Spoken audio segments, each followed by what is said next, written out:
Minnesota fraud case just blew up even more with earth-shattering testimony on Capitol Hill. Yeah, they actually are doing something about the fraud, and we're going to detail it for you coming up in just a second.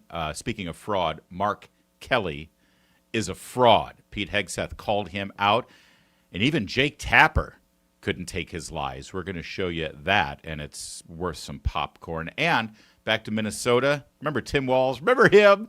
His daughter, Hope, she's ignorant. She appeared on a podcast, tried to run interference for the fraud in that state, but then sort of threw her own dad under the bus. And it's amazing. You're going to see that and a whole lot more coming up right now. My name is Larry O'Connor, and you can call me Larry. We're going to get to all of that in 90 seconds. But first, did you know that U.S. life expectancy peaked at 78 years in 2014? Global life expectancy is declining for the first time in 30 years. Declining because people are aging faster than ever before. It's due to more toxins in the air, chemicals in our soil and food, and other external factors that are new to us. What most people don't know is that we can actually fight aging on a cellular level. Scientists discovered that kimchi actually slows the aging process of human cells, helping protect them and delay aging at the cellular level.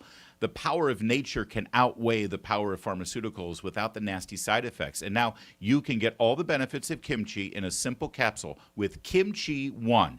Each capsule delivers over 900 probiotic strains plus antioxidants and enzymes that support your digestion, metabolism, and skin health from the inside out.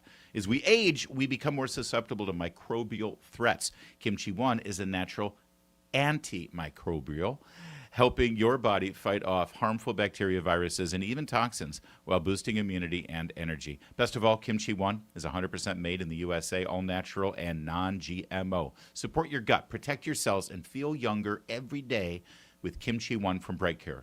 Meredith and I take this every single day. We swear by it. Tonight, you can get an exclusive offer by going to mybrightcore.com/Larry and then use code Larry. You'll get 25% off just like that for the entire order. Or if you want an even better deal, call my friends at Brightcore. They're fabulous. They'll love talking to you. You'll get up to 50% off your order and free shipping. Give them a call now. There's the number right there, 888-462-4779.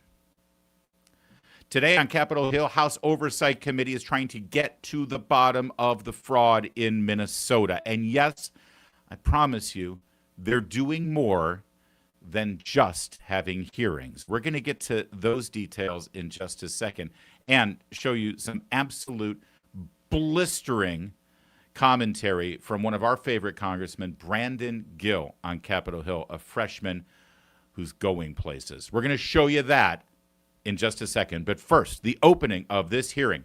Minnesota State Legislator Kristen Robbins lays out exactly what's going on in the Gopher State. First U.S. Attorney Joe Thompson, the leading prosecutor in these cases from the Biden administration and the Trump administration, says the fraud could be an astronomical $9 billion. In the face of mounting reports and literal criminal indictments and convictions, the Walz administration has repeatedly and publicly denied or downplayed the fraud. Just last January, the commissioner of DHS, Jody Harpstead, who'd been on the job for 5.5 years, said, "There's a lot more rumors of fraud than there is actual fraud." You cannot make this up. The Walz administration has been gaslighting Minnesotans on the scale of the fraud problem for years. Yeah, sure, you're saying to yourself, but heck, Timmy Walz, he's just got a good heart. He's just trying to help people out. He's just trying to bring all these benefits to the poor and the needy who need it more than anyone else. And sure, if a few things slip through the cracks, it's not because he's corrupt. At best, he's just so overly generous with your tax dollars to help the downtrodden Somalis that he just let things get a little out of hand. He was maybe, a little too eager to deliver those benefits. Who's got time to actually figure out where the money is actually going when you're being so generous with other people's money, right? But certainly, he's not responsible for any illegal behavior. Certainly, he's not responsible for a cover-up, right?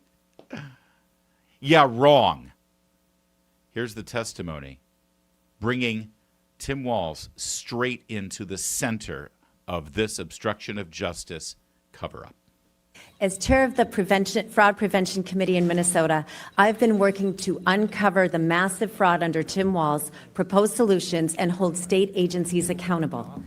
Today, I will highlight the scale of the problem, outline the work our committee is doing to fight the fraud, and provide a roadmap for other states on how to detect and stop fraud.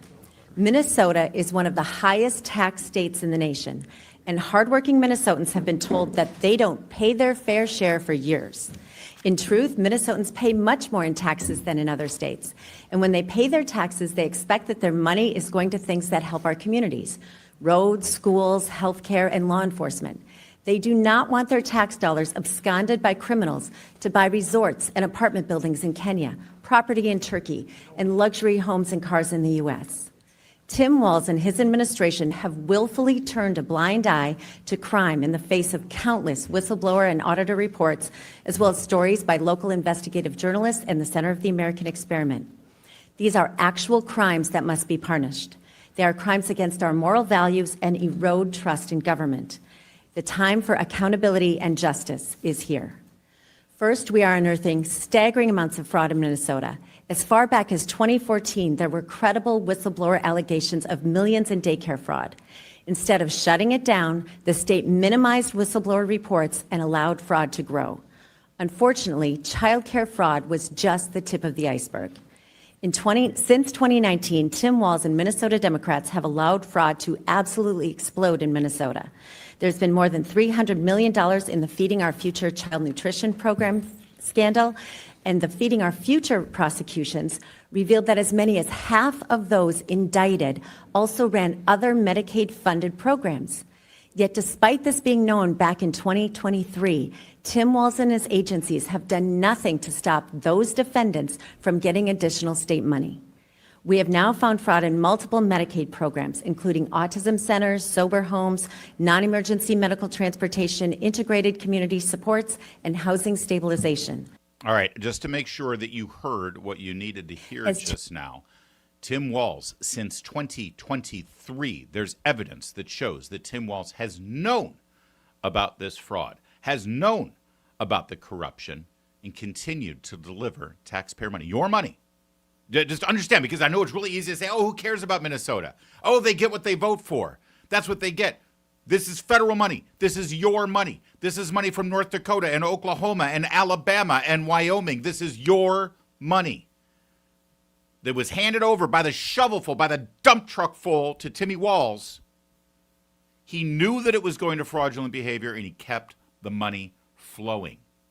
And anytime anyone asked about it, he covered it up. He called you names. He distracted. He attacked the U.S. attorney who was investigating this. And he attacked the media for asking questions. Look at that timeline one more time. Since 2023, it was July of 2024 when the Kamala Harris campaign evaluated and vetted Tim Walz as a potential running mate. You think they didn't know about this? Of course they knew about this. They didn't care. They didn't care, or despite this, he was still the best choice over Josh Shapiro and over Pete Buttigieg and over Mark Kelly, which is, just imagine being Mark Kelly today, knowing that. All right, now you mentioned that the Walz campaign, or the Walz administration, I should say, ignored whistleblowers. That's what Ms. Robbins just said. They ignored whistleblowers. Actually, that's understating the case. What they did was so corrupt and such an abuse of power that when the whistleblowers came forward and said, guys, I got into the business of being a Minnesota state bureaucrat in this agency so that I could help people, and instead I'm making foreigners rich, and the actual people in need, the autistic children, the starving families, they're not getting any assistance because all of our money is going to these criminals. Those whistleblowers who came forward, they were investigated. They were bullied and intimidated. They were surveilled by the state of Minnesota. Has been completely consistent. Instead of focusing on fraudsters, DHS leadership instead focused its surveillance on employees. Since then, their expressed fear of retaliation has intensified under an avalanche of fraud in Minnesota. Their numbers have grown from 480 DHS employees, both current and former, to over 1,000 across multiple state agencies. They have told me repeatedly how grateful they are to the House Fraud Prevention Committee for focusing our attention on fraud in the state programs, using their inside information while keeping them completely protected. They have explained that they live in a constant state of fear of retaliation. One only has to look at what happened to Faye Bernstein to understand why. In a very recent Newsweek article dated December 13th of 25, Ms. Bernstein, a former compliance specialist, stated, Minnesota DHS functions in the opposite manner as you would think. Employees who suggest improvements or, heaven forbid, report fraud then face significant retaliation. The messenger is shot. In 2019, Bernstein said she alerted Minnesota DHS officials to sloppy contracting practices that were not legally compliant. But it's not what most people would even consider fraud. She says she was later escorted out of the building, faced lengthy investigation, got trespassed from all DHS owned and leased properties, and received involuntary transfer to another state agency. This is how the mafia works. This is how gangs work. If you're on the inside and you're blowing the whistle, if you squeal, if you rat out your buddy, your pal, your compatriot, your business partner, your fellow Friday, you rat them out, we come down on you. That's Tim Walz and Keith Ellison's Minnesota when they deal with good, honest government workers who turned whistleblowers. Did what they were supposed to do. If you see something, say something, right? That's how it's supposed to work. Did you catch the tail end of that? I need you to hear this. Listen to what happened to this woman who raised the red flag, did the right thing, did what was supposed to do. And by the way, before I just want to make sure that you know, when she refers to DHS, that's actually the Department of Housing Services in Minnesota. That is not the Federal Department of Homeland Security. She's talking about the state agency in Minnesota. Okay, I just want to make sure that that's clear. Too many alphabet soup agencies flying around this story. Listen to what happened to the whistleblower who did the right thing, the honorable thing, did her duty. But it's not what most people would even consider fraud.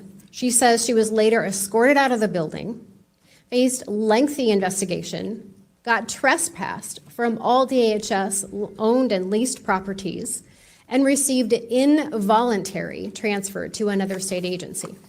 It's how the mafia operates. I'm surprised she didn't wake up with a horse's head in her bed. This all happened about an hour and a half ago on Capitol Hill. The Oversight Committee, led by Kentucky Chairman James Comer, he handed it over to the freshman Republican from Texas, one Brandon Gill, who is quickly becoming one of our favorites on Capitol Hill because of what you're about to see. Your opening statements. Will now begin the questioning portion of the hearing, and our chair recognizes Mr. Gill from Texas for the first question. Thank you, Mr. Chairman. Thank you for holding this hearing so expeditiously. We all know this is an important issue, not just in terms of welfare fraud, but also immigration more broadly. So we appreciate it, and thank you for the witnesses for taking the time to come here. I want to start with you, Mr. Balu. Again, thank you for being here. Let me ask you, does large-scale Somali immigration make Minnesota stronger or weaker? Certainly stronger. Certainly stronger. Do you know what percentage of Somali-headed households in Minnesota are on food stamps? No. 54%. Do you know what that number is for native Minnesota-headed households? Well, to be clear, a majority of the... It's 7%. There's a big difference between 54% and 7%, is there not? Excuse me, sir, could I answer the question? Let me move on. We've got a lot of questions here. What percentage of Somali-headed households in Minnesota are on Medicaid? I don't know. It's 73%. Do you know what that number is for Minnesota native households? Again, you're using the phrase Minnesota native households, but the majority... The number is 18%. That's a quite an astounding difference. I think we would agree. Can I answer the question, please? Let me ask you one more, and then we can go on to that. What percentage of Somali-headed households are on welfare in general? I don't know. It's 81%. What about, let me just ask you, after 10 years of being in the United States, what percentage of Somali immigrant households continue to be on welfare? I don't know. The number is 78%. So even after 10 years, 78% of Somali immigrant households continue to be on welfare. Do you know what that number is for native Minnesota-headed households? Again, you're using Non-Somali immigrant-headed households. If I can just answer the question, when you're using the phrase native Minnesotans, the majority of Somali Minnesotans are as Minnesotan as any of us. They were born in the United States. It's only 8,000 of the 108,000 Somali. Nevertheless, the welfare usage is astoundingly different. Let me ask you again, does that make Minnesota stronger or weaker? Again, I'd like the opportunity to answer the question here. Go for so, again, the majority of Somali Minnesotans are born in the United States, as I understand it. Okay, well, what percentage of working-age Somalians who have been in the U.S. for 10 years or more, how many of them speak English very well? I don't know. About half. The answer is about half. That seems pretty low, doesn't it? Again, I keep trying That doesn't sound like something that makes our country stronger to me, and I think most Americans would agree with me on that. I need to move on. Ms. Robbins, when would you say we concretely knew that widespread welfare fraud was occurring in Minnesota? We'll continue, but could we just pause for a moment and soak in the brilliance of what you just saw, what we just saw together? Brandon freaking Gill, ladies and gentlemen. That is how it's done at every level of what a member of the House of Representatives should do when they know what they're dealing with a witness like that. Have your facts in order, have a strategy on how to address the issue with the facts at hand, make a great case, and when they try to filibuster and say, well, I don't like the words you're using because you're saying naturally born, there's somebody, you just roll right over them because you're the daddy here. They can go. They've got plenty of people in cable news and broadcast. George Stephanopoulos can clean up the mess for the witness. You don't have to defer and say, well, I should be fair and let you have your chance. No. George Stephanopoulos and Jake Tapper will do plenty of that on their time. You get it done and you get the message out. And I know a lot of you said, so what? It's just a hearing. They're just having a hearing. They're not going to do anything. We'll get to that in a second. That was beautiful. Brandon Gill, this is his first term in Congress. He's been there a year and a week. And he's running circles around his colleagues. They're saying, well, my good friend from the great state of Vermont I respectfully disagree with them about that. No, enough with that. Get something done. Do something. And if all you're doing is hearings, make the hearings mean something. All right, more Brandon Gill here. There have been reports since 2009 from the Office of Legislative Auditor. I would say the credible reports on child care fraud started surfacing 2011 to 2013. So for over a decade. Yes, sir. When do you think Governor Walz knew about this fraud?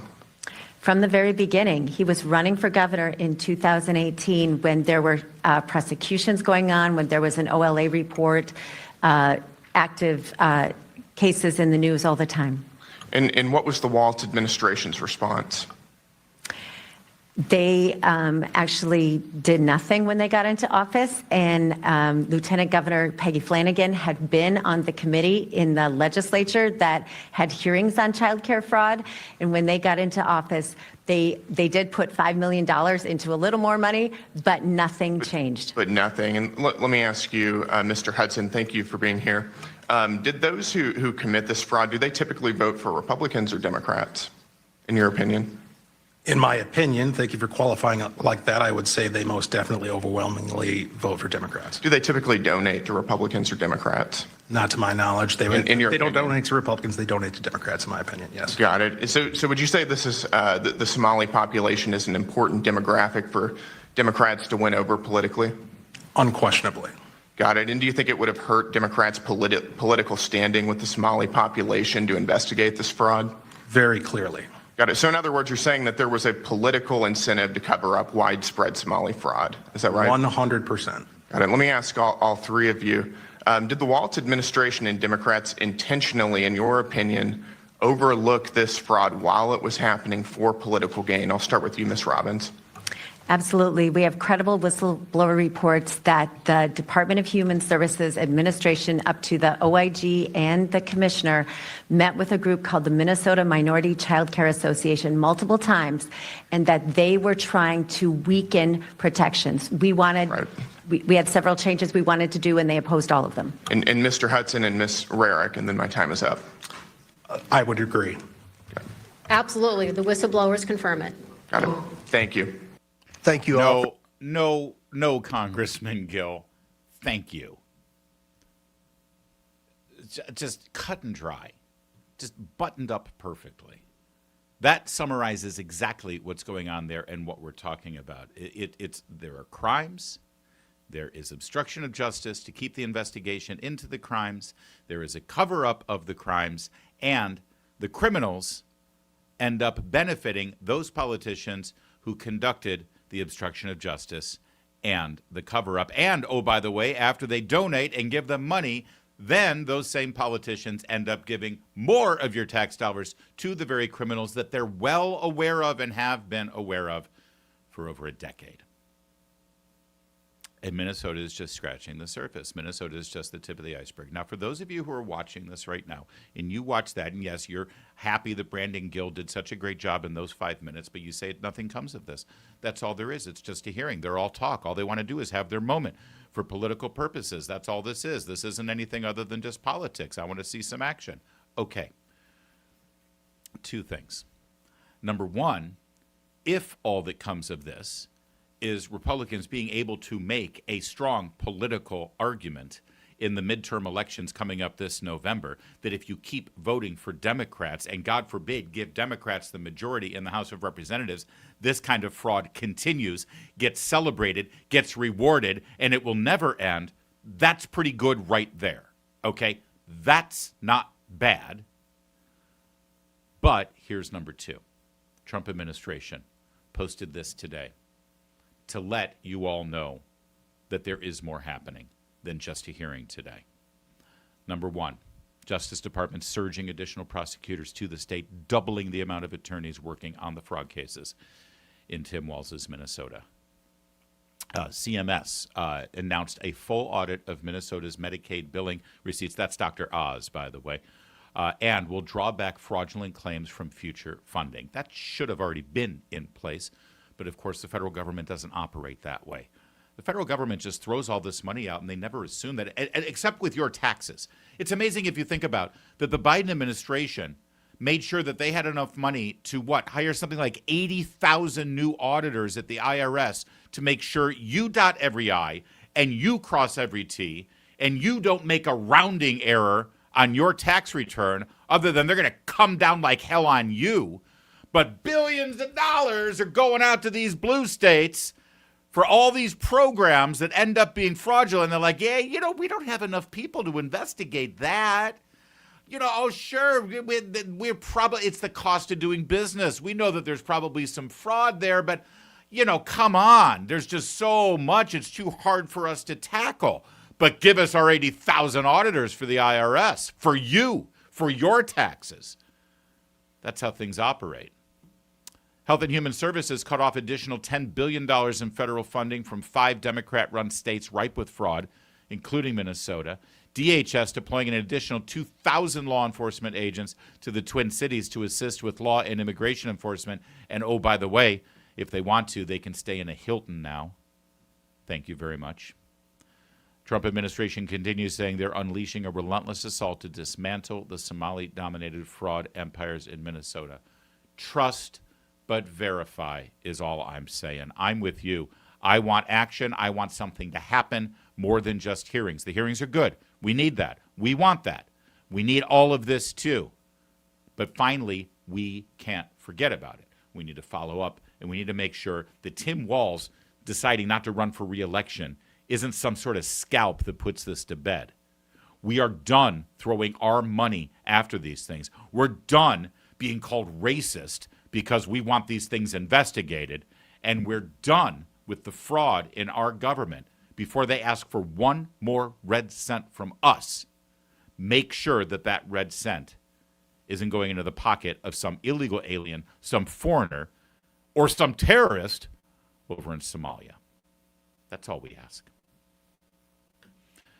A new year means new financial goals, like making sure your savings are secure and diversified. Is this going to be the year you finally listen to me and talk to someone from Birch Gold Group? Honestly, they're great people. What are you afraid of?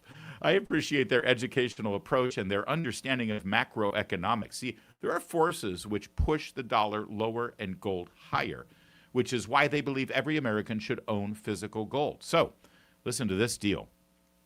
Right now until January 30th, if you're a first-time gold buyer, Birch Gold is offering a rebate of up to $10,000 on qualifying purchases.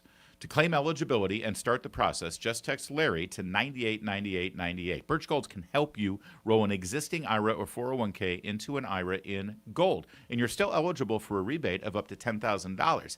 You can make right now your first time to buy gold and take advantage of a rebate up to $10,000 when you buy by January 30th.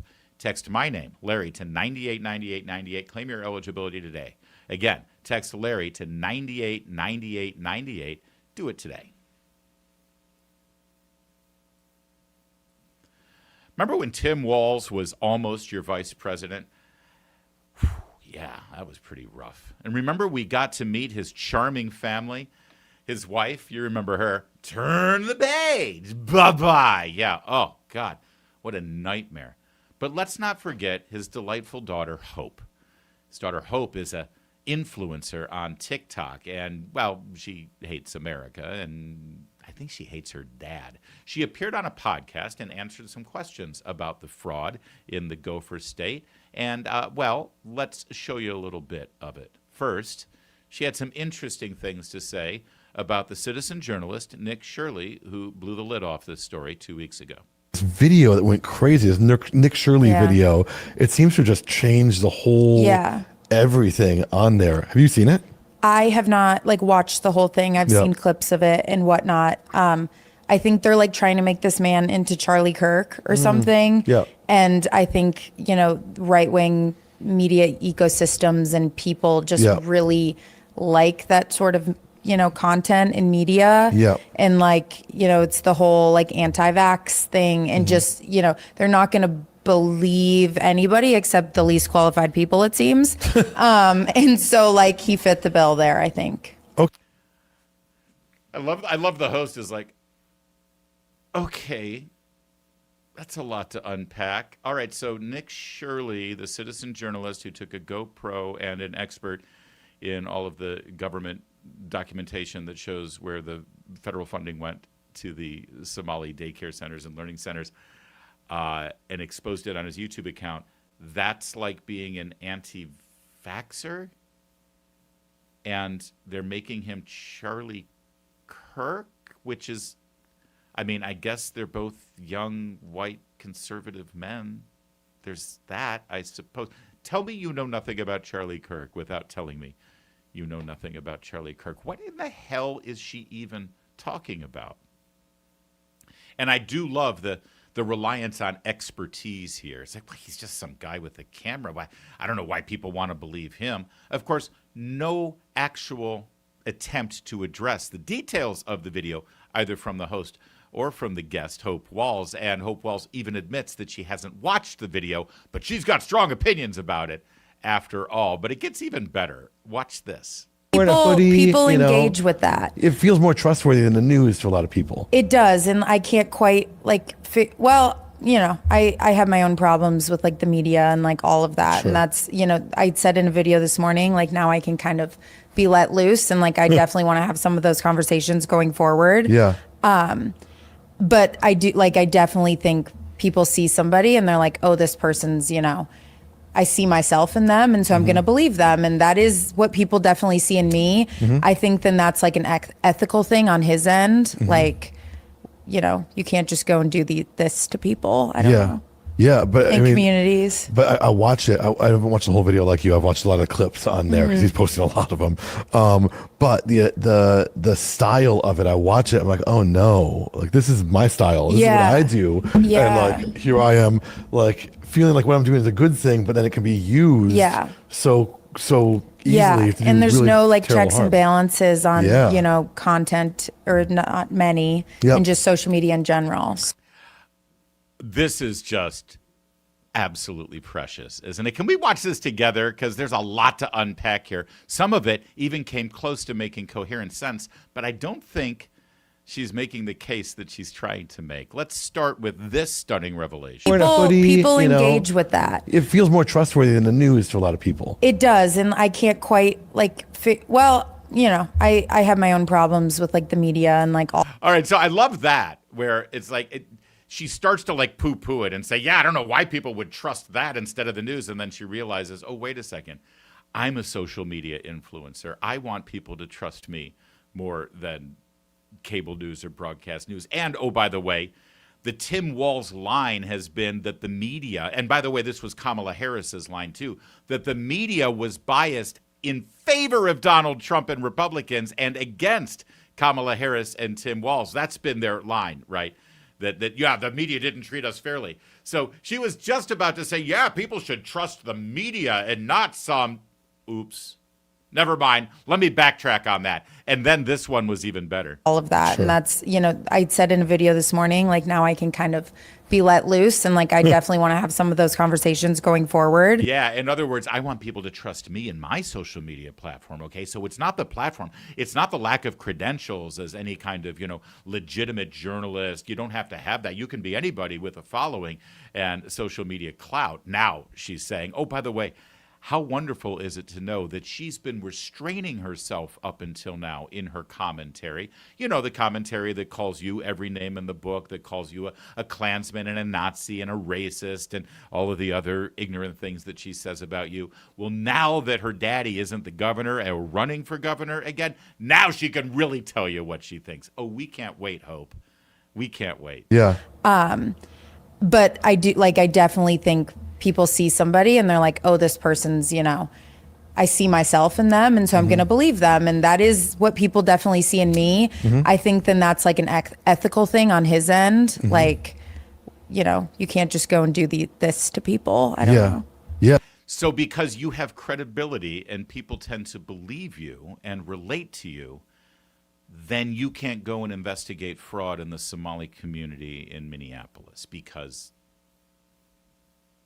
Yeah, she never really followed up with any kind of coherent answer on that one. But okay, Hope. But what about the fraud? So now by the way, the host, of course, acknowledges that he's only seen clips. It's only 42 minutes long, dude. But they can't sit and actually research the topic for their conversation by watching the video. But he does get around to the idea that, yeah, but still, there does seem to be some fraud, right? I mean, right? But it's like it's not about him. It's about he's the other side for a big group of Americans. Yes. I feel like. Yes, and I think he was popular during the campaign last fall. Yep. And he's still in office, and he Yeah. was running again, and so it's just kind of an easy thing for them to pick up on. And I think there's enough truth to the fraud claim, things, that they were able to twist it and amplify it and whatnot, because it is being dealt with. They were just able to frame it in a way. Okay, now, again, Tim Walz, in his exit speech, and we're going to show you some clips of it, never actually acknowledged that the reason he's not running for re-election is, in fact, because of the fraud that's been uncovered in the Somali community that he is directly connected to and probably even will be implicated in either participating in the fraud or at the very least covering up the fraud.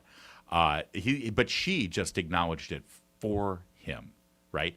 If you ask Tim Walz today, are you leaving because of the Somali fraud story? He'll say, absolutely not. But what did daughter Hope just say?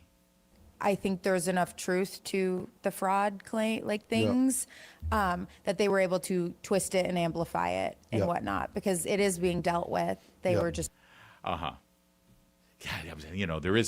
there's just a sliver of truth to the fraud claims, And then they just amplified it. That's what they did. They amplified it. Yeah. So my favorite part of this entire podcast interview with Hope Walz, where they're trying to push back on the outrageous behavior of Nick Shirley and other citizen journalists who have actually pursued this story and uncovered so much wrongdoing and so much fraud and obvious things that need to be investigated for criminal purposes. My favorite part of this podcast is when they actually started proving the fact that the video that Nick Shirley did was completely misrepresented the truth, that the video itself and his investigation was fraudulent, that Nick Shirley lied, that he misrepresented the story, that he actually framed innocent people, and that Nick Shirley is the problem. This is really stunning, and full disclosure, we got to show you everything about it, especially that part. So let's look at that part. Oh no, actually they never did that. In fact, not once, as they're trashing Nick Shirley and citizen journalism in general, and anybody who is not part of the credentialed class with a press pass, because, you know, that gives you some level of credibility. While they're pissing all over that and the truth of what's going on in Minnesota and barely acknowledging, well, you know, there was enough fraud there that they just amplified everything and made my daddy look bad. At no point were they able to say, listen, here's a part of the video right here, and this is a lie. This is wrong. That's a thriving daycare center. This healthcare center is doing great, the Lord's work. In fact, it's underfunded. It should get more tax dollars to be able to do all the great work that it does. Here, right here, Nick Shirley besmirched all of these innocent, wonderful Somalians. They never did that. They never showed that. I wonder why. What a missed opportunity for them, isn't it? Let's get to Daddy now, Tim Walz. You'll remember on Monday he announced he was not running for re-election and then abruptly left the podium, pissed off all the reporters there because he never answered a question, even though he said he would. Well, yesterday he came back because he got all his talking points ready in his head, and he's now ready to answer all your questions. Okay, Tim, let's go. Their idea of improving this state is being a parrot for Donald Trump, agreeing to everything that he agreed with. Well, here's what I'm going to tell you. It ain't happening. I'm not going anywhere. And you can make all your requests for me to resign over my dead body. Will that happen? I will fight this thing till the very end to make this state better. And the question that I think they need to decide is when did the guy in the White House resign?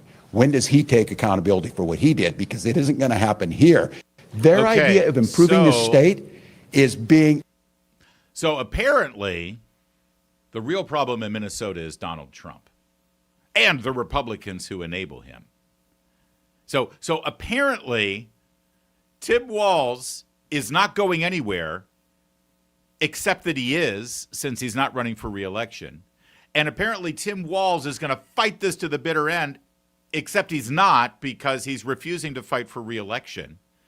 And apparently, Donald Trump is the real problem here, and Republicans in the state of Minnesota are just doing the bidding of Donald Trump. So you would think that would be a really easy and winning political message for him to run for re-election, and yet he's backing out and not doing that, which obviously is because he would have lost. You're following all of this, right? Okay, good, because there's more. This is even better.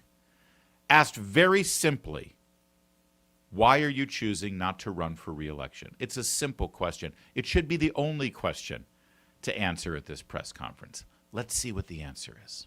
Governor, what decision to end your campaign by yourself, or did you receive pressure from Democratic allies? This is a decision that I make and make with my family. And certainly, I think, as I said, it's the right decision. I'll note, I think it's appropriate we're here today. The war that's being waged against Minnesota, you're seeing it. We have a ridiculous surge of apparently 2,000 people not coordinating with us that are for a show of the cameras. I'm going to note to all of you, today is January 6th. There's no debate what happened. The President of the United States led an insurrection against a fair election to try and overturn that and, report both sides of this. Well, he said he really didn't, and courts convicted 400 of them, and he pardoned them. No, he did that. He did that, and that's today. And it's clear that we also saw today he implemented. 5 states are being punished with a freezing of federal funds illegally that were appropriated by Congress, our tax dollars. Oh, this is beautiful. This is exquisite. This is not just, absolute trademark Tim Walz behavior, but this is Gavin Newsom behavior, Kamala Harris behavior, Joe Biden behavior, every Democrat dealing with the media. This is their trademark.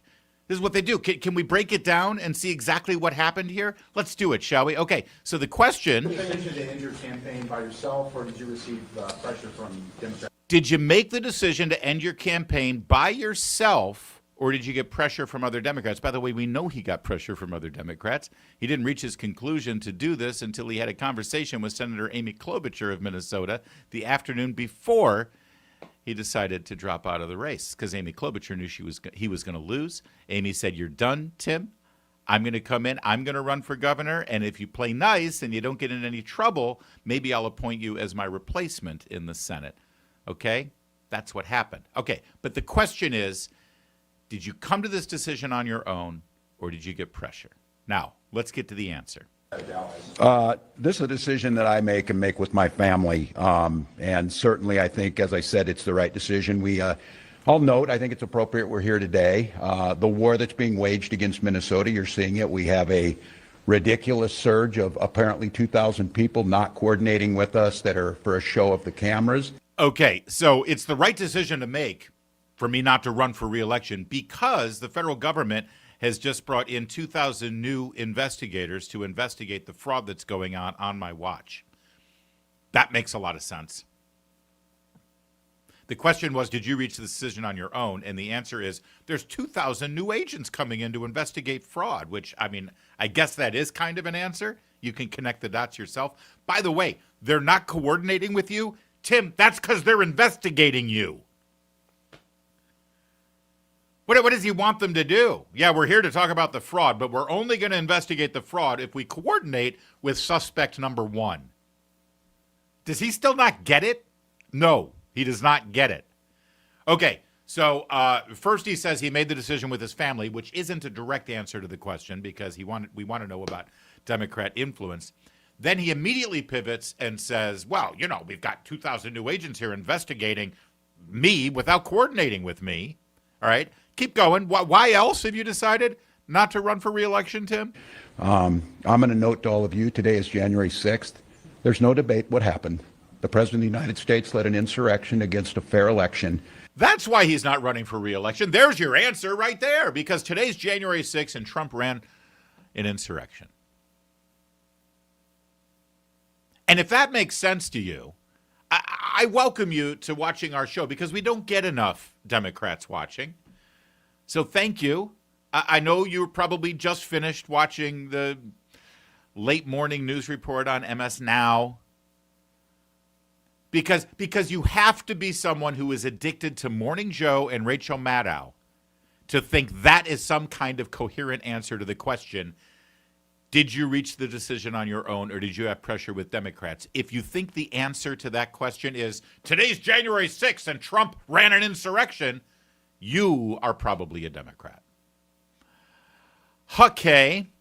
Now, let's not take our sights off of the other statewide elected official, Keith Ellison. He's the Attorney General.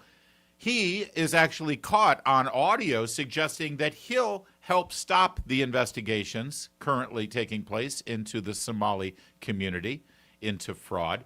He literally obstructing justice. As he's the Attorney General, he's supposed to be responsible for investigating these crimes. So he was on CNN last night, and let's just see, do you think he's done enough to really get to the bottom of the fraud issue? The issue that just led to his pal Tim Walz not running for re-election. Let's see. Not that fraud is not a problem. Of course it is a problem, and of course we have to prosecute it, and of course we have been prosecuting it. But have you done enough, General, to do so? One of the claims is that there has been hundreds of millions of dollars, but now there are some estimates that there could be $9 billion or more. And Noam was just suggesting they took hundreds of people off the street who were involved in fraud. Are you confident your office has done enough? Of course we've done enough, and we're doing more every single day. this is a political matter. This is not a serious thing. And Yeah, we've done enough. Really, have you gone to every single place on Nick Shirley's video? It's been 2.5 weeks now. Have you perhaps sent investigators to the exact same places Nick Shirley went to follow up and see if there's anything going on there that might be considered fraudulent activity? No, of course he hasn't. My favorite part of that answer, by the way, which is perfect Democrat talk that they get away with in the media all the time, is, have you done enough to investigate fraud? Of course we've done enough, and we're now doing more. Again, if that answer makes sense to you, we welcome you. We're excited to reach out to our Democrat viewers, and maybe if you watch a few more episodes, you may start thinking a second time about your worldview. All right, let's get to our final segment here, and we'll go straight in with no ad. You're welcome, America. Jake Tapper is either watching this show now and starting to learn how to do real journalism, or he accidentally, without knowing it, committed a very small act of real, legitimate interviewing. He had Senator Mark Kelly on his set with him there at CNN, and he asked the only question that should be asked of Mark Kelly today. I want to get to that in a second.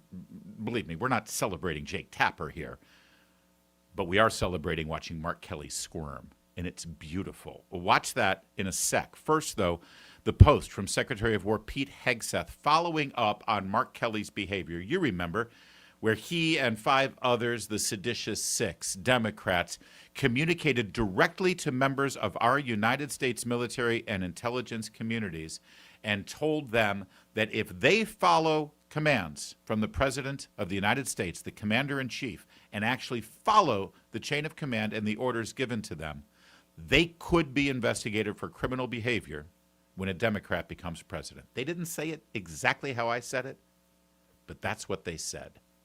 Well, after 2 weeks of investigation, Secretary of War Pete Hegseth put out this statement.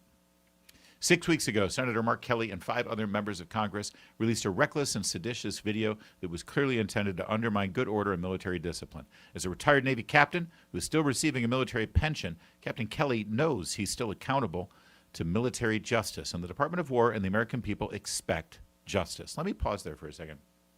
For those of you who are confused about this and don't understand how, as a retired member of the military, Mark Kelly can face some sort of discipline from the Pentagon. I mean, after all, he's retired. He's been an astronaut. He's a senator now.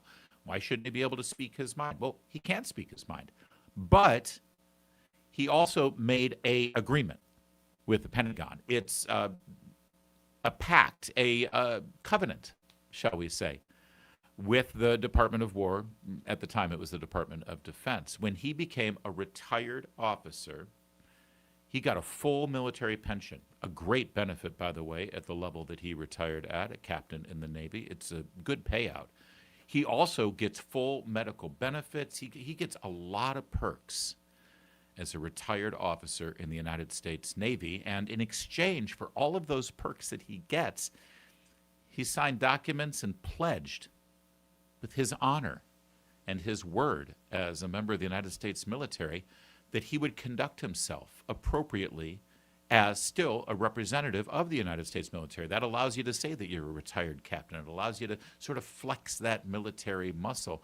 You need to still live up to the Uniform Code of Military Justice when you keep receiving all that money and all those benefits. You know, they can go onto any military base with their ID. They can go to the officers club, and they can buy things at the PX, and all these great things that you get. It's you know, again, it's exactly what our veterans deserve after all the service that they gave us, but it comes with a cost. It comes with an obligation. It comes with certain responsibilities.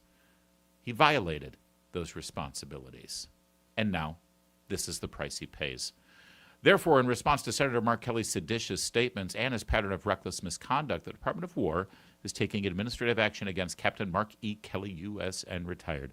The department has initiated retirement grade determination proceedings under 10 U.S.C. /1370F.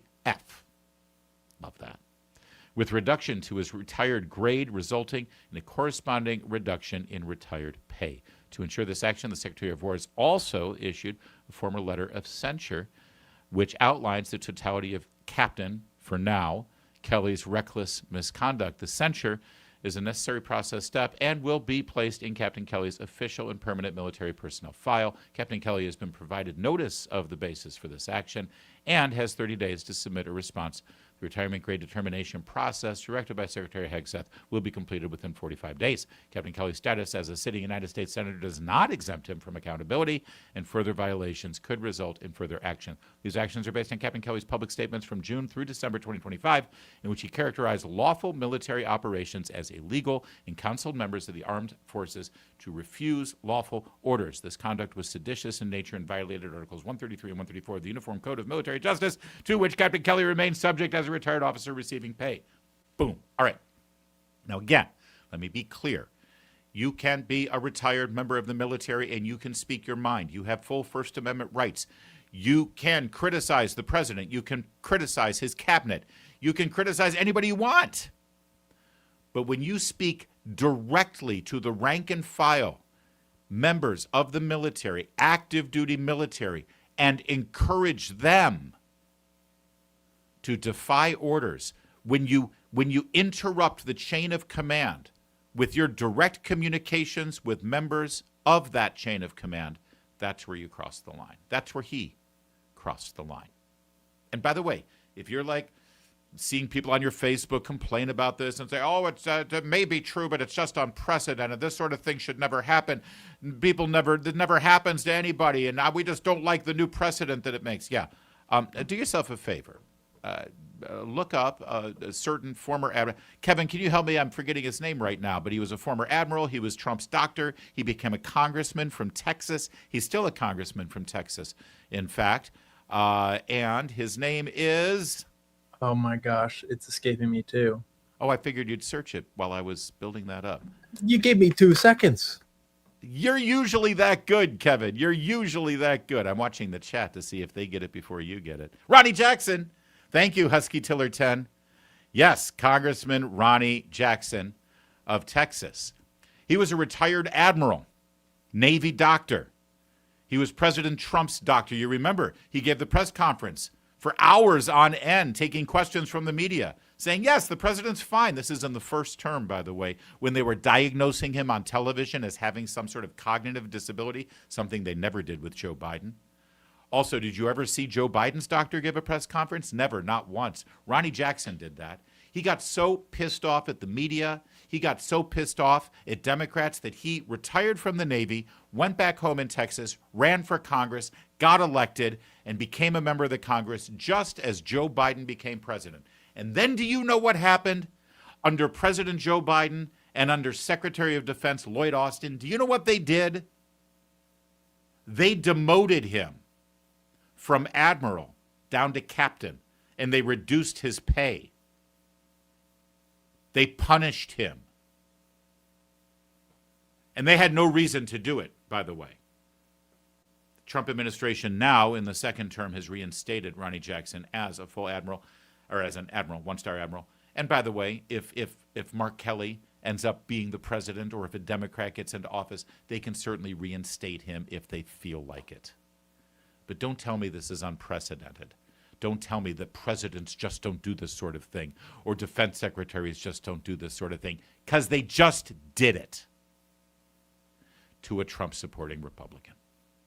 Now, yesterday, Mark Kelly showed up on Jake Tapper's show. And Jake Tapper, again, I'll give him credit, I suppose, although it's a bit of a no-brainer. It's the only question that should be asked of Mark Kelly right now, considering he's been beating the drum about how he's so worried and so concerned that members of the military might follow an order and then have to face some sort of criminal inquiry when a new president comes in, because he can't be sure that orders that are delivered by President Trump are in fact lawful orders. So obviously the question is, the military just acted in Venezuela. They just apprehended Nicolas Maduro and brought him here to the United States to face justice. And there are plenty of people, plenty of Democrats right now, and plenty of members of the left-wing media who were saying that that was an illegal action. So come on, Mark Kelly. Come on, show your hand. You got these big balls. You want to act like the tough guy and flex? Here's a perfect opportunity now. Did the soldiers who acted in this military action just 4 days ago, did they break the law? Should they have refused to follow those orders? Come on, Kelly, answer the question. We've heard Democrats say that the operation in Venezuela was illegal. Do you think it was illegal? And if so, should the service members who were part of that have refused to obey those orders? So what we were talking about in the video is about a service member being given a specific order and having to make a decision about whether this is lawful or not. And this is like the reasonable person theory. What you're getting at is constitutional questions. Can a president try to do a law enforcement action on a head of state, but use 150 airplanes and the full force of the U.S. military to do that? So these are two different things. Now, Maduro is a bad guy, and it's good that he's gone. It seems like this president, because he had no plan beyond removing Maduro, has now installed Maduro's number 2 person in Delcy Rodriguez. You know, that's what we call in the Navy fleeting up, when the executive officer becomes the commanding officer. That's the situation we have in Venezuela right now. And it's because I don't think they had a plan of what was going to come next. Mm-hmm. Anybody see an answer there to the question? Anybody? I'm sorry, did I just suggest that this guy's got big because that was the performance of a eunuch, a weasel eunuch. That maybe he got admitted into the military under the new transgender policies that Obama instituted. Maybe that's what we're looking at here. Are you serious? That's it? That's what you bring? Can we just parse this question out or the answer out for a moment? So you can see how nonsensical and incoherent it is. This guy wants to be president? I'm going to be honest. Well, you know what? Let's watch the answer, and then I'll give you my assessment. Part of that have refused to obey those orders. So what we were talking about in the video is about a service member being given a specific order. All right. What we were talking about in the video was a service member given a specific order. Of course, he won't tell you what that order is or even the nature of the order he's talking about. We were talking about a service member given a specific order. Okay. And having to make a decision about whether this is lawful or not. And this is right, and that service member needs to decide whether the order they were just given is lawful or not. Okay, I'm tracking with you. Go ahead. Like the reasonable person theory. What you're getting at is constitutional questions. What? All right, so there were a lot of soldiers and sailors and airmen and guardsmen, guardians, Marines, all involved in this joint forces operation in Venezuela. And I assure you, they were all given orders. So we were talking about a service member having to receive a specific order. They all got specific orders. Were the orders lawful? That's the question. Oh, what you're asking is more of a constitutional question. Okay, well, if the order was given that was contrary to the Constitution, that is, by definition, an unlawful order. So, I mean, with all due respect, Captain for now, Kelly, answer the question. And that's all you got. Do you know how bad it is for Mark Kelly right now? Do you know how bad it is that Jake Tapper actually sees through his bullshit? Do you know how bad it is? It's so bad that even Jon Stewart sees through it. Try to make sense of this exchange. It's not complicated. If a reasonable person would think that this thing that they are asking me to do is illegal, you have an obligation. It's not an option. You have an obligation not to follow those orders. So are the boat strikes illegal? Well, so I've been asking this question for a long time. I'm on the Armed Services and the Intelligence Committee. Right. They have some complicated legal rationale, 40 pages of why these are legal. It's questionable at best. And by the way, At first it was fentanyl, then it was cocaine, then it was about regime change, then it was about oil. I understand. So, but what do you see my point? You yourself I totally are saying see your like, point. I don't. But I our don't know. point, our point is to members of the military who don't get reminded of this often. When something is clearly unlawful, you have an obligation not to follow those orders. It's a pretty simple thing, and we've seen in our history multiple times when even under those circumstances, members of the military have done stuff that was clearly over the line. We did not want that to happen. Under the Obama administration, they did extrajudicial killings of an American citizen through drone strikes. Like, we criticize that. That's my point is there's enough gray area in some of these actions. It's not even gray area, John. Listen again to his answer here. This guy is such an odious, obnoxious. He is undermining our military every time he opens his mouth, and he claims that he reveres and loves the United States military. But if you've got a family member like I do, multiple family members in the military right now, and they have to deal with conditions like what he is laying out here, he is not making anything better for them. Listen to his answer again here, specifically about the boat strikes. Jon Stewart, again, asked the only obvious question. Be specific, Shrek. Are the boat strikes illegal or not? Those orders. So are the boat strikes illegal? Well, so I've been asking this question for a long time. I'm on the Armed Services and the Intelligence Committee. Right. They have some complicated legal... So he's been asking the question. He's on the Senate Armed Services Committee. He's got a staff surrounding him with lawyers. He's able to ask the administration and representatives of the Pentagon, and he still can't answer the question. And yet he puts out a slick little 30-second video planting the seed in the head of the guy who's actually got to push the button to launch the drone strike or actually pull the trigger to kill the guy who he's been ordered to kill. He's suggesting that they should know better in the heat of battle. But this guy in his air-conditioned Senate office can't even come up with an answer, sitting on the set of Comedy Central. It doesn't get any worse than this. He is the worst. Except when you look at Chris Murphy, his colleague from Connecticut. He has thoughts about the Maduro raid. And that might be the best case scenario, that just one dictator replaces another. That country might lurch into civil war, into instability, which would end up in literally, potentially, hundreds of thousands of new migrants being pushed out of Venezuela and up to the U.S. border. So, nobody is shedding a tear that Maduro is in jail. He was a criminal. But for the people of Venezuela and for the world, the situation in the future might end up being worse, not better.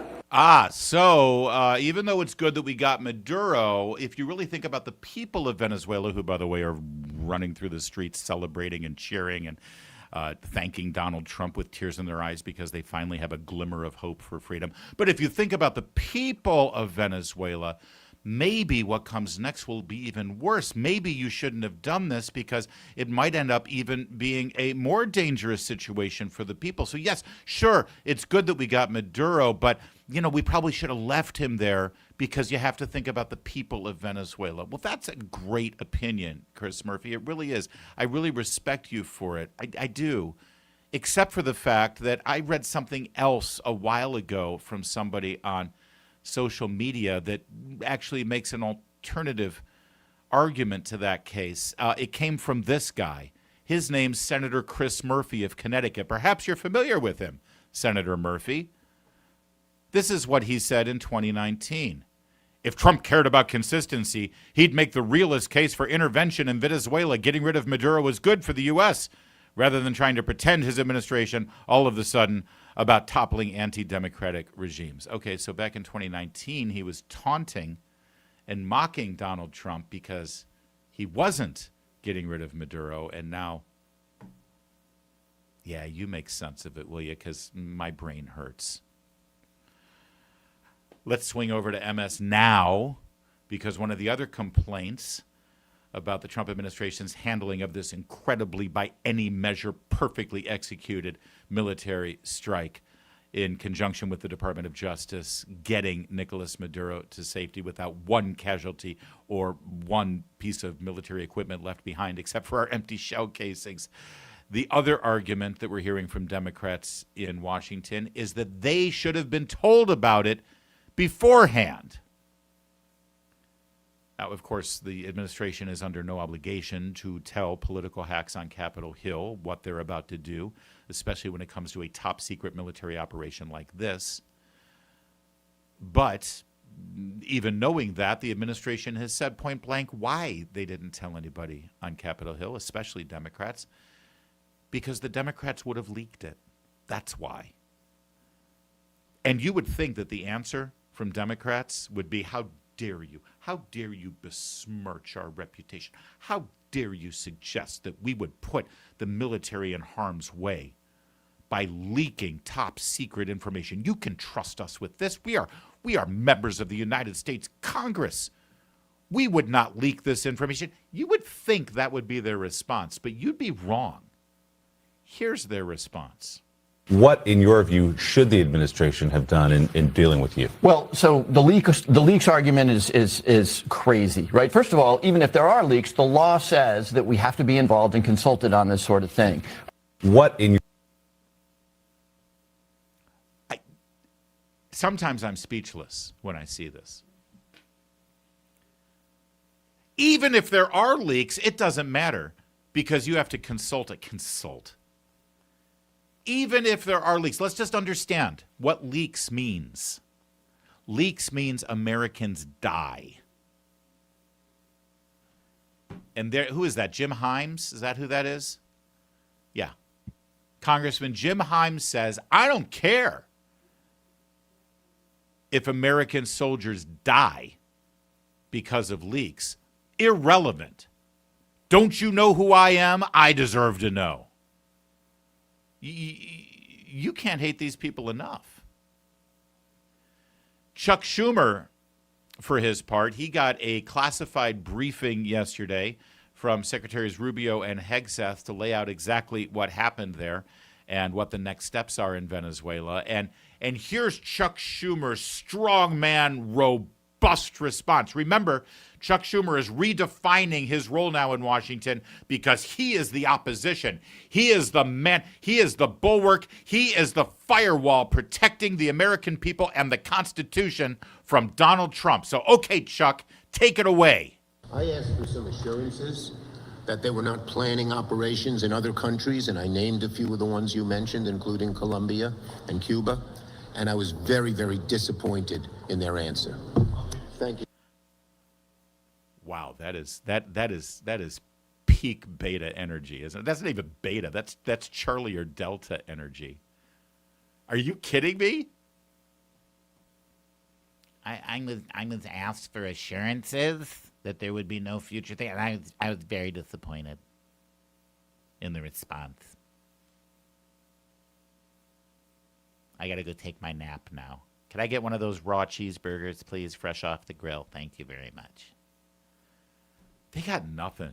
They got nothing, these Democrats. They got lies from Mark Kelly and incoherence. They got bizarre and nonsensical rantings and hypocritical rantings from Chris Murphy, and then they got that from Chuck Schumer. Oh, and Jim Himes, let's not forget, who is fine with American soldiers dying so long as he gets to be in the loop on things. Hegseth, for his part, he brought a little alpha to the table yesterday. Not to mention drug boats in the Caribbean and the Eastern Pacific carrying drugs headed to the United States to poison the American people. We're not playing the whole catch and release game anymore. These are foreign terrorist organizations, the Al-Qaeda of our hemisphere, and we will sink every drug boat headed in our direction, reestablishing deterrence. So, I mean, listen, guys, this is an election year, and so a lot of what we're going to do here is going to be shot through the lens of door number one or door number two, chicken or fish, or in this case, beef or tofu. Which path do you want to walk down, A or B? When it comes to conducting our military and our foreign affairs, you've got your Mark Kelly, Chris Murphy, Jim Himes, Chuck Schumer approach, or you got that approach. I think it's pretty easy, but I'll leave it to you. Choose wisely, please.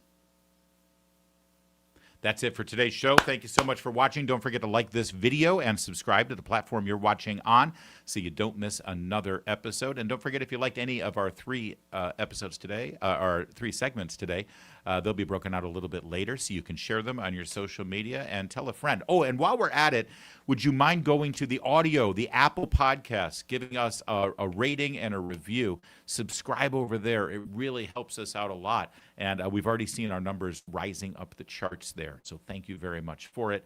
It really means the world to us, and it helps us continue to, well, make money doing what we're doing and thrive as an ongoing concern. We're not getting any federal funding for this, after all. Thanks for that. Let's get to your super chat. Speaking of funding, Aaron Croft, 2788 with a $2 super chat. Why can't 47 invite all left media and expose them? Invite them to what? What am I missing there? Why can't 47 invite all left media and expose them? I'm sorry, Aaron. I'm not tracking where you want Trump to invite the media, but I'll try to give you an answer if you can follow up there. God's best friend with a £2 super chat. Tim Walz could have been the point man in Venezuela. For all we know, he was. No. He was too busy in Beijing for that. Thank you, GBF. GBF with a £2 super chat. Nick Shirley's life matters a bit less. Less than. I think he's saying that's what Hope Walz is saying. That's what Hope is saying. Yes, that's right. Exactly. Dennis Ray Harmon with a very generous $25 super chat. Hope, what a misnomer. Yeah, she's really bringing the hope, isn't she? What a sad saga. Although, come on, have some mercy on her. Think about how think about the parents she had to be raised by. Oy, can you imagine growing up in that household? Thank you, Dennis. UK Patrick, I love our growing British audience. Or I shouldn't say British, you could be Welsh, for I know. Oh, wait, Welsh is Britain. I do this wrong all the time. What I meant is you could, British. You're British. I'm guessing unless you're in Ireland, which is also part of the UK. Should I just stop? I'll stop. Based on your research for your book, are you able to predict when and how the left-wing apologist media will finally die? I'm sick of them. Well, I don't know about dying, but they've certainly been, they have been rendered. Neutered. Neutered is I was going to use neutered, but I used neutered earlier. They've been rendered irrelevant is what they have. That's the subtitle of my book, in fact, and thank you for buying it and reading it. I don't know if they'll ever die because there's still a lot of money in what they do in the networks. And they have a choice, though. They can either continue to be irrelevant or they can make subtle little changes to try to get back on track and speak on our behalf. And I got to say, Barry Weiss is doing a couple of cool things over at CBS News. But I don't think they'll ever die. They need to change is what they need to do. By the way, your BBC is actually starting to become worse than what we do over here. I might have to do some research there in England. Thank you, UK Patrick. And I love 8 out of 10 Cats does countdown. Just, for all my British viewers, I'm addicted to 8 out of 10 Cats does countdown. GBF with a £2 super chat celebrating 5 years of Schumer's. Oh, when he got an erection. That's right. I forgot about Schumer's erection. Happy 5-year anniversary of Schumer's erection. I'm sure he's had one since then. Stacy Lavish, $25. Wow, Stacy. First of all, very generous. Thank you so much. Secondly, nice shoes and nice petty. Can you show a before and after of Tim's face in the presser? He gets awfully red in the face. Yeah, you know what? I think I've already closed that tab. Well, no, here, I got... That's true. So here's the before. Here we go. There's the before. And then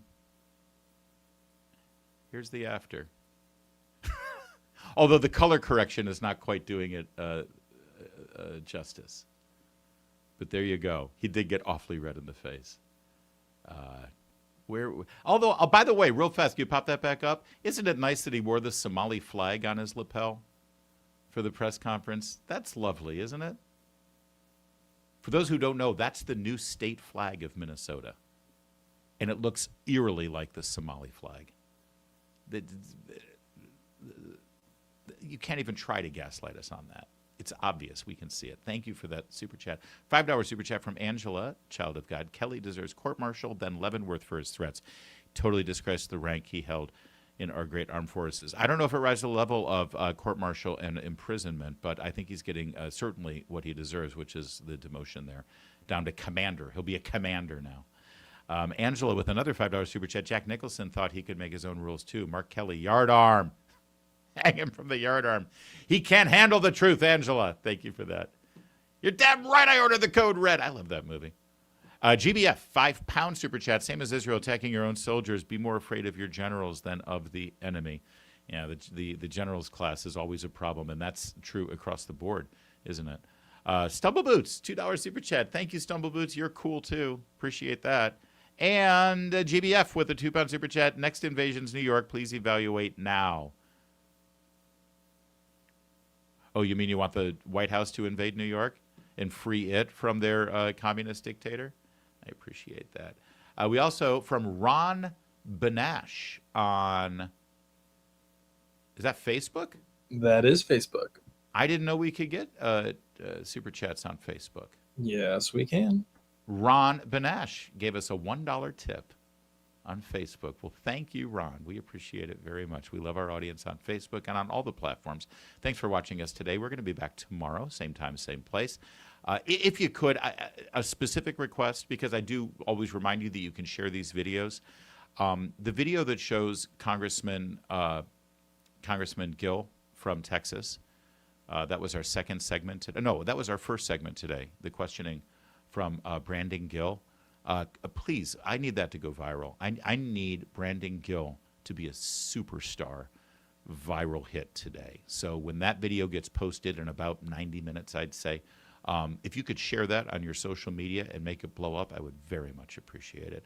Or just come back and leave comments and like the video on YouTube, and it'll grow there as well, and on Rumble. Thank you so much for that. Thanks for watching. We'll be back tomorrow. My name's Larry O'Connor, and you can call me Larry.